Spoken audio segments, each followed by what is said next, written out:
Ти що, взяла склянку з серванту?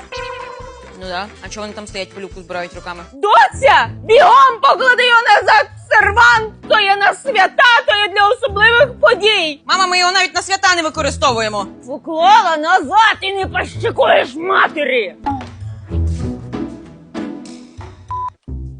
Ти куди біле на себе напендюрила, доцюня? Ти зараз вийдеш на вулицю, то все позасираєш, що то буде відстірувати? Ти що, вмієш білі речі носити? Знімай швиденько. Це ж просто футболка, мам. Просто футболка. Ти матері не пощекуй! Зніми і вдягни якесь, я не знаю, рябеньке таке. Світойочки.